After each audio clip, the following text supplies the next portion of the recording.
ये है वो ग्रह जिसे देखकर इंसान हजारों सालों से सपने देखता आया है।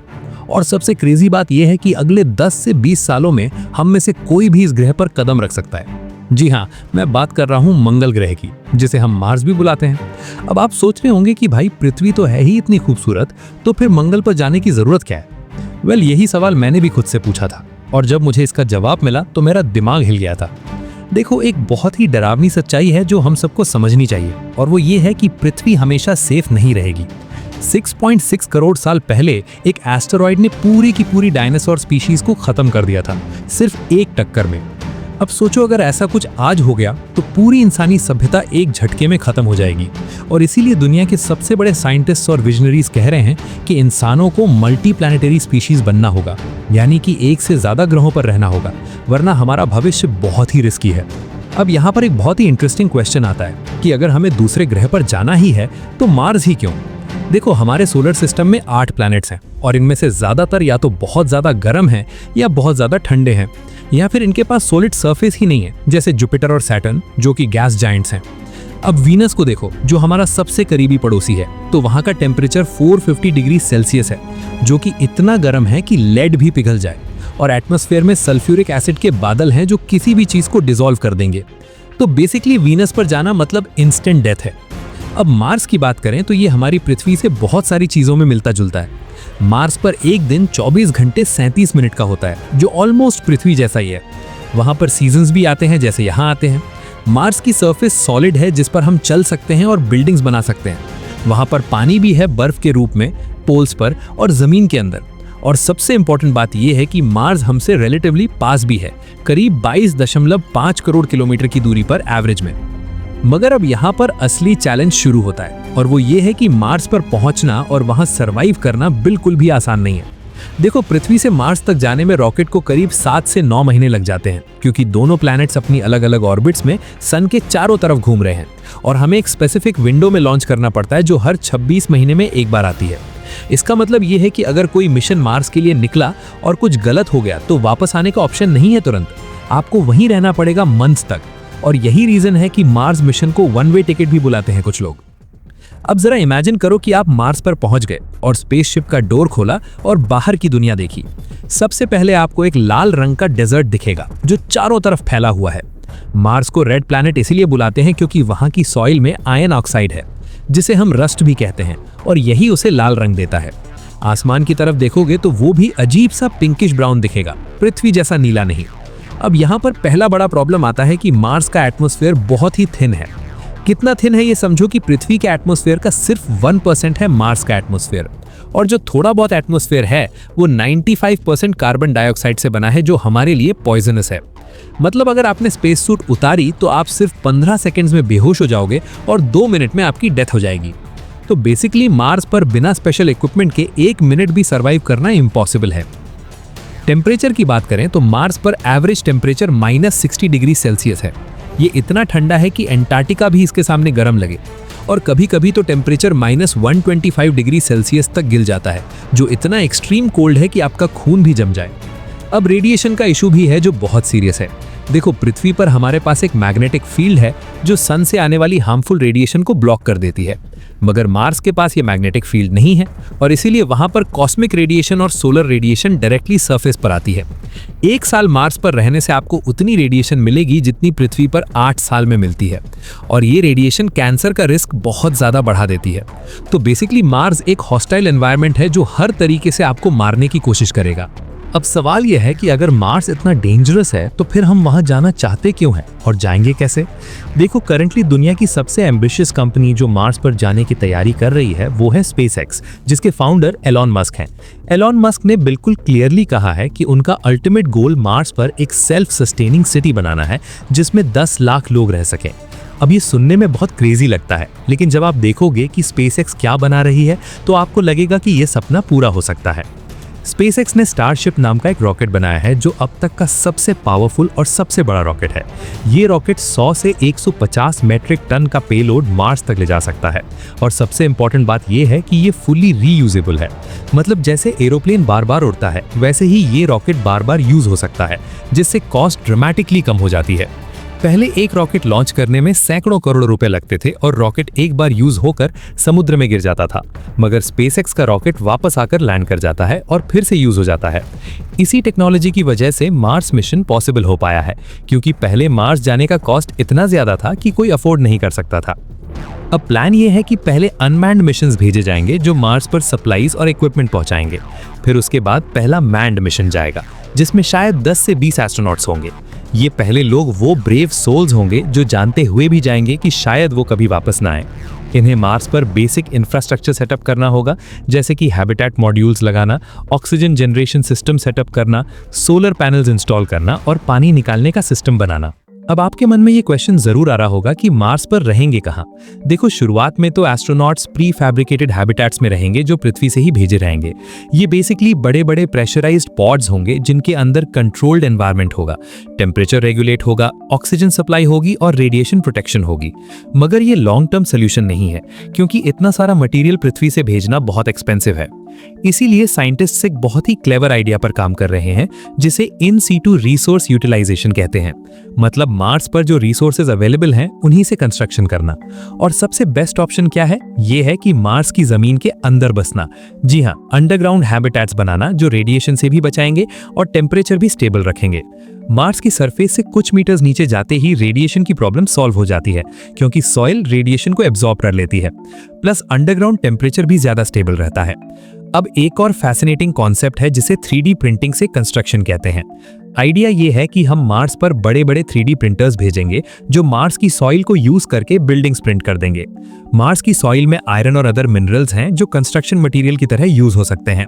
रोबोट्स पहले से जाकर ये सारा काम कर देंगे और जब ह्यूमंस पहुंचेंगे तो उनके लिए बेसिक इंफ्रास्ट्रक्चर रेडी होगा। अब सबसे क्रिटिकल क्वेश्चन आता है कि मार्स पर पानी कहां से आएगा? देखो, पानी के बिना कुछ भी पॉसिबल नहीं है। पीने के लिए पानी चाहिए, खेती के लिए पानी चाहिए, ऑक्सीजन बनाने के लिए भी पानी चाहिए, क्योंकि पानी से इलेक्ट्रोलिसिस करके ऑक्सीजन निकाली जा सकती है और रॉकेट फ्यूल भी पानी से बन सकता है। अब गुड न्यूज ये है कि मार्स पर पानी है और काफी अमाउंट में है। मार्स के पोल्स पर बर्फ की लेयर्स हैं जो मिलियंस ऑफ क्यूबिक किलोमीटर्स पानी होल्ड करती हैं। प्लस मार्स की सब सरफेस में भी बर्फ है, जमीन के कुछ मीटर्स नीचे। तो बेसिकली पानी की कमी नहीं है, बस उसे एक्सट्रैक्ट करने की टेक्नोलॉजी चाहिए। नासा और स्पेसएक्स दोनों वाटर एक्सट्रैक्शन पर काम कर रहे हैं। प्लान ये है कि ड्रिल से जमीन खोदी जाएगी और बर्फ को गर्म करके पानी में कन्वर्ट किया जाएगा। ये पानी फिर प्यूरिफाई होगा और यूज के लिए रेडी होगा। और एक बार पानी मिल गया तो बहुत सारी प्रॉब्लम सॉल्व हो जाती हैं। अब खाने की बात करें, मार्स पर मैकडॉनल्ड्स तो नहीं है, तो खाना कहां से आएगा? शुरुआत में तो पैकेज्ड फूड पृथ्वी से भेजा जाएगा, लेकिन ये सस्टेनेबल नहीं है, इसीलिए मार्स पर फार्मिंग करनी होगी। अब मार्स की सॉइल में कुछ केमिकल्स हैं जो प्लांट्स के लिए टॉक्सिक हैं, जैसे परक्लोरेट्स। इसीलिए डायरेक्टली मार्स की सॉइल में खेती नहीं हो सकती। मगर साइंटिस्ट्स ने हाइड्रोपोनिक्स और एरोपोनिक्स जैसे टेक्निक्स डेवलप किए हैं जिनमें सॉइल की जरूरत ही नहीं होती। प्लांट्स को न्यूट्रिएंट रिच वाटर में ग्रो किया जाता है कंट्रोल्ड एनवायरनमेंट में। एलईडी लाइट से आर्टिफिशियल सनलाइट दी जाती है और टेम्परेचर कंट्रोल रखा जाता है। इस तरीके से मार्स पर भी वेजिटेबल्स और फ्रूट्स उगाए जा सकते हैं। एक्चुअली नासा ने ऑलरेडी इंटरनेशनल स्पेस स्टेशन पर सक्सेसफुली लेटिस और अदर वेजिटेबल्स उगाए हैं, तो ये टेक्नोलॉजी प्रूवन है और मार्स पर भी काम करेगी। इमेजिन करो, एक डोम के अंदर हरे भरे प्लांट्स उग रहे हैं और बाहर लाल रंगी डेजर्ट है। ये सीन कितना सररियल होगा। अब एक बहुत ही एम्बिशियस और लॉन्ग टर्म प्लान की बात करते हैं जिसे टेराफॉर्मिंग कहते हैं। टेराफॉर्मिंग का मतलब है किसी प्लैनेट को पृथ्वी जैसा बनाना। मतलब मार्स के एटमॉस्फेयर को थिक करना, टेम्परेचर बढ़ाना, ऑक्सीजन जनरेट करना और इवेंचुअली एक ऐसा एनवायरनमेंट क्रिएट करना जहां ह्यूमंस बिना स्पेस सूट के भी रह सकें। अब सुनने में ये साइंस फिक्शन लगता है, लेकिन थियोरेटिकली पॉसिबल है। बस टाइम बहुत ज़्यादा लगेगा, शायद सैकड़ों या हज़ारों साल। एक आइडिया ये है कि मार्स के पोल्स पर न्यूक्लियर बॉम्ब्स ब्लास्ट किए जाएं, जिससे बर्फ पिघले और वाटर वेपर और CO2 एटमॉस्फेयर में रिलीज हो। इससे ग्रीन हाउस इफेक्ट शुरू होगा और मार्स गर्म होने लगेगा। दूसरा आइडिया ये है कि जायंट मिरर्स को मार्स की ऑर्बिट में प्लेस किया जाए जो सनलाइट को पोल्स पर फोकस करें और बर्फ पिघलाएं। एक और अप्रोच ये है कि फैक्ट्री सेटअप की जाएं जो continuously green house gases produce करें और एटमॉस्फेयर को थिक करें। बेसिकली ये एक मल्टी जनरेशनल प्रोजेक्ट होगा जो हमारे बच्चों के बच्चे कंप्लीट करेंगे। अब प्रैक्टिकल टाइमलाइन की बात करें तो SpaceX का प्लान है कि 2026 या 2028 तक पहला अनमैन्ड स्टारशिप मार्स पर लैंड कराना है। फिर 2030s में पहले ह्यूमंस भेजने हैं और 2050 तक एक स्मॉल कॉलोनी एस्टैब्लिश करनी है जिसमें कम से कम कुछ 1000 लोग रह सकें। नासा का प्लान थोड़ा कंजर्वेटिव है और वो 2030s के लेट ईयर्स में पहला मैन्ड मिशन प्लान कर रहे हैं। चाइना भी मार्स रेस में है और उनका प्लान 2033 में पहले चाइनीज एस्ट्रोनॉट्स मार्स पर भेजने का है। अब एक इंटरेस्टिंग सवाल ये है कि मार्स पर कौन जाएगा। देखो, पहले मिशंस में तो ट्रेन्ड एस्ट्रोनॉट्स और साइंटिस्ट्स जाएंगे जो स्पेसिफिक एक्सपेरिमेंट्स और कंस्ट्रक्शन वर्क करेंगे, मगर इवेंचुअली जब कॉलोनी बड़ी होगी तो नॉर्मल सिविलियंस भी जा सकेंगे। इलॉन मस्क ने कहा है कि उनका गोल है कि मार्स जाने का टिकट इवेंचुअली एक एवरेज हाउस की कॉस्ट जितना हो। मतलब अगर आप अपना घर बेच सकते हो तो मार्स जा सकते हो, और जो लोग जाएंगे वो वहाँ काम भी करेंगे, क्योंकि एक न्यू वर्ल्ड बिल्ड करने के लिए हर तरह के स्किल्स चाहिए। इंजीनियर्स चाहिए, डॉक्टर्स चाहिए, फार्मर्स चाहिए, टीचर्स चाहिए, इवन आर्टिस्ट्स और म्यूजिशियंस भी चाहिए, क्योंकि ह्यूमन सोसाइटी को कल्चर भी चाहिए। अब सोचो कि मार्स पर डेली लाइफ कैसी होगी। आप सुबह उठोगे अपने अंडरग्राउंड हैबिटेट में, एक स्क्रीन पर मार्स की सरफेस दिखेगी जो एक्चुअली विंडो नहीं होगी बल्कि कैमरा फीड होगी, क्योंकि रेडिएशन से बचने के लिए विंडोज नहीं होंगी। ब्रेकफास्ट करोगे जो शायद मार्स पर उगाई गई वेजिटेबल्स से बना हो। फिर अपना स्पेस सूट पहनकर बाहर निकलोगे किसी प्रोजेक्ट पर काम करने। शाम को कम्युनिटी सेंटर में लोगों से मिलोगे और शायद कोई मूवी देखोगे जो पृथ्वी से बीम की गई हो। कम्युनिकेशन अर्थ से होगी लेकिन डिले होगा, करीब 3 से 22 मिनट का, डिपेंडिंग ऑन प्लैनेटरी पोजीशंस। मतलब वीडियो कॉल पॉसिबल नहीं होगी लेकिन मैसेजेस आ जा सकते हैं। अब यहाँ पर कुछ फिलोसॉफिकल क्वेश्चंस भी आते हैं। मार्स पर पैदा होने वाले बच्चों के बारे में सोचो। ये बच्चे टेक्निकली मार्शियंस होंगे, उन्होंने कभी पृथ्वी नहीं देखी होगी, उनके लिए मार्स ही होम होगा। और क्योंकि मार्स की ग्रेविटी पृथ्वी की 38% है तो ये बच्चे डिफरेंटली डेवलप होंगे, उनकी बोन्स और मसल्स डिफरेंटली ग्रो होंगी, और शायद कुछ जनरेशंस बाद मार्शियन ह्यूमंस फिजिकली अर्थ ह्यूमंस से डिफरेंट हो जाए। ये एवोल्यूशन का एक न्यू चैप्टर होगा। एक और इंपॉर्टेंट पॉइंट है गवर्नेंस का। मार्स पर कौन से लॉज होंगे? करंटली अर्थ पर एक इंटरनेशनल ट्रीटी है, आउटर स्पेस ट्रीटी, जो कहती है कि कोई भी कंट्री किसी सेलेस्टियल बॉडी पर सॉवरेनिटी क्लेम नहीं कर सकती। मतलब मार्स किसी कंट्री का नहीं है। तो जब वहां कॉलोनी बनेगी तो वो किसके रूल से चलेगी? क्या वो इंडिपेंडेंट होगी या किसी अर्थ गवर्नमेंट के अंडर होगी? ये सारे क्वेश्चंस अभी अनआंसर्ड हैं और प्रोबेबली पहली कॉलोनी बनने के बाद ही इनके आंसर्स आएंगे। कुछ लोग कहते हैं कि मार्स एक फ्रेश स्टार्ट का मौका है, जहां हम ह्यूमैनिटी की मिस्टेक्स रिपीट नहीं करेंगे और एक बेटर सोसाइटी बिल्ड करेंगे। अब इकोनॉमिक्स की बात करें तो मार्स कॉलोनाइजेशन एक एक्सट्रीमली एक्सपेंसिव प्रोजेक्ट है। एस्टिमेट्स वेरी करते हैं, लेकिन पहले 1 मिलियन लोगों को मार्स पर सेटल करने में शायद 100 बिलियन से 1 ट्रिलियन डॉलर्स लग सकते हैं। ये सुनने में बहुत ज़्यादा लगता है, लेकिन कॉन्टेक्स्ट में देखो तो हर साल पूरी दुनिया मिलिट्री पर इससे ज़्यादा खर्च करती है। तो रिसोर्सेज तो हैं, बस प्रायोरिटीज चेंज करने की ज़रूरत है। और लॉन्ग टर्म में मार्स प्रॉफिटेबल भी हो सकता है। मार्स पर रेयर मिनरल्स हो सकते हैं जो पृथ्वी पर कम है। प्लस मार्स से एस्ट्रॉइड्स माइन करना ईजियर होगा क्योंकि मार्स एस्ट्रॉइड बेल्ट के पास है। और सबसे बड़ी चीज़ ये है कि टेक्नोलॉजी जो मार्स मिशन के लिए डेवलप होगी वो पृथ्वी पर भी यूज़ होगी। जैसे अपोलो मिशंस ने कितनी टेक्नोलॉजीज दी जो आज हमारी डेली लाइफ में है। वाटर प्यूरिफिकेशन से लेकर कंप्यूटर चिप्स तक सब स्पेस प्रोग्राम की देन है। अब मैं आपको एक रियलिस्टिक पिक्चर देता हूँ कि अगले 50 ईयर्स में क्या हो सकता है। 2030s में पहले ह्यूमंस मार्स पर लैंड करेंगे।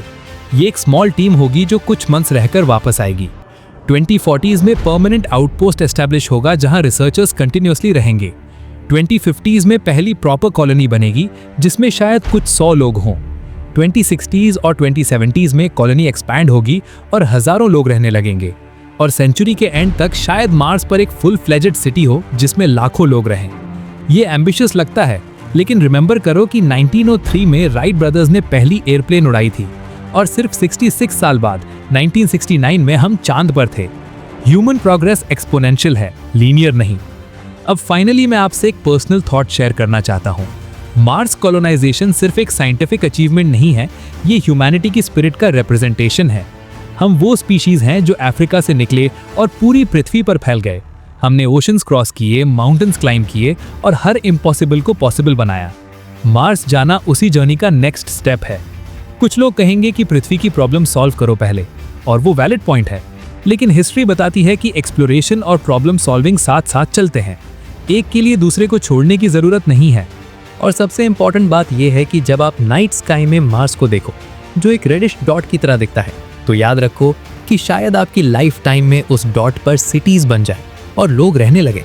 हम उस जनरेशन में हैं जो ये हिस्टोरिक ट्रांजिशन देखेगी, पृथ्वी से लेकर मल्टी प्लैनेटरी सिविलाइजेशन तक का सफर। और ये सोचकर मेरे रोंगटे खड़े हो जाते हैं कि हम कितने लकी हैं इस टाइम में पैदा होने के लिए। जब मैं ये वीडियो बना रहा हूँ तब भी SpaceX अपने अगले स्टारशिप टेस्ट की तैयारी कर रही है और नासा अपने मार्स सैंपल्स की स्टडी कर रही है। ये सब रियल टाइम में हो रहा है और हम इस हिस्टोरिक जर्नी के विटनेस हैं। तो दोस्तों, ये थी मार्स कॉलोनाइजेशन की कंप्लीट स्टोरी। एक ऐसा ड्रीम जो कुछ डेकेड्स पहले साइंस फिक्शन था और आज रियलिटी बनने जा रहा है। हम लिटरली उस पॉइंट पर हैं जहां से फ्यूचर की हिस्ट्री लिखी जाएगी। और कौन जाने, आप में से ही कोई उन पहले मार्शियंस में से हो जो रेड प्लैनेट को अपना घर बनाए, क्योंकि इम्पॉसिबल सिर्फ तब तक इम्पॉसिबल है जब तक कोई उसे पॉसिबल ना कर दे। स्टे क्यूरियस, स्टे ड्रीमिंग, और हाँ, अगर कभी मार्स जाओ तो मुझे भी बुलाना।